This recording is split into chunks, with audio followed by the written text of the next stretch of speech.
2. mája 1953 s veľkou slávou spustili do prevádzky prvú turbínu elektrárne na Oravskej priehrade.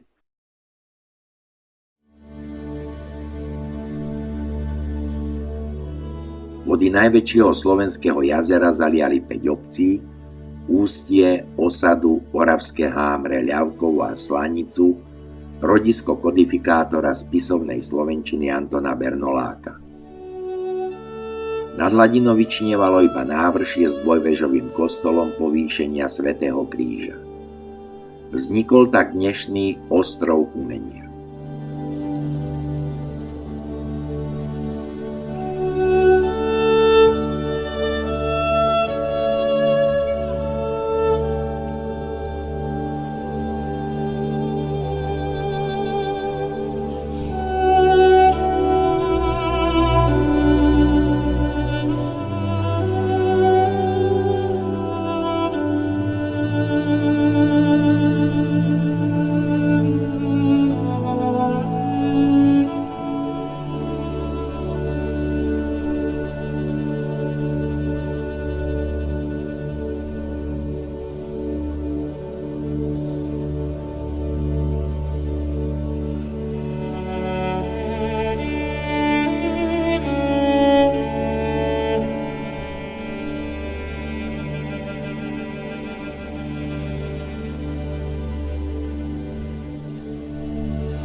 Obyvatelia Hornej Oravy oddávna uctievali náboženské symboly a snažili sa zobrazovať postavy alebo portréty svätých, či už maľbami, vyrezávaním do dreva alebo vytesávaním do kameňa.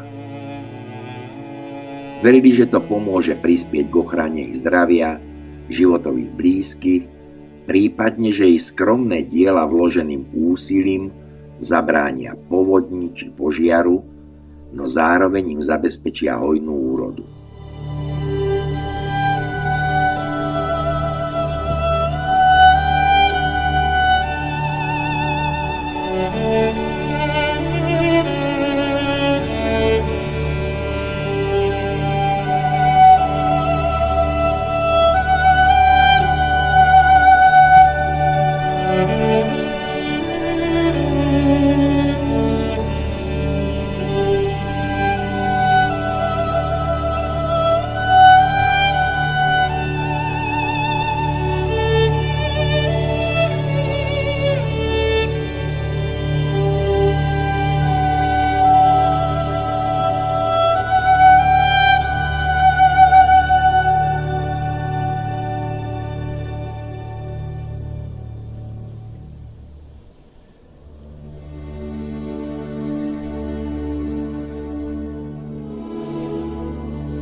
V 60. rokoch minulého storočia zanietenci z Oravského múzea, ako napríklad Jiří Langer, ale aj umelci ako Ignác Kolčák, Ctibor Belan či Mária Medvecká začali po dedinách zbierať tieto artefakty, aby ich uchovali pre ďalšie pokolenia.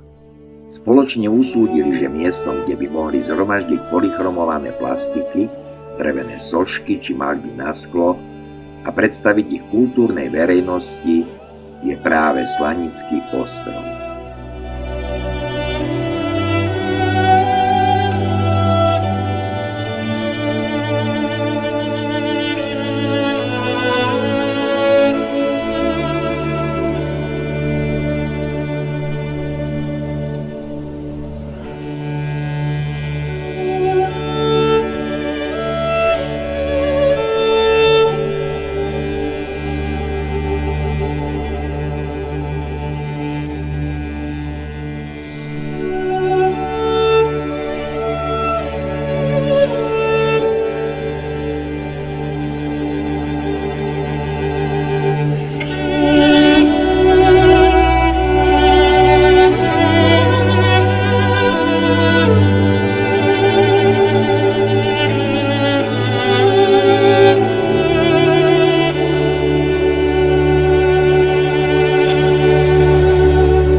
Tedajšie politické vedenie okresu podporovalo nápad premeniť Slanický ostrov na ostrov umenia. Aké však bolo prekvapenie, ba až zdesenie funkcionárov, keď pri otvorení expozície pod názvom Slovenská tradičná ľudová plastika a maľba tu objavili výlučne artefakty náboženského charakteru.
V samotnom kostole nájdeme aj práce rezbárov z iných kútov Slovenska.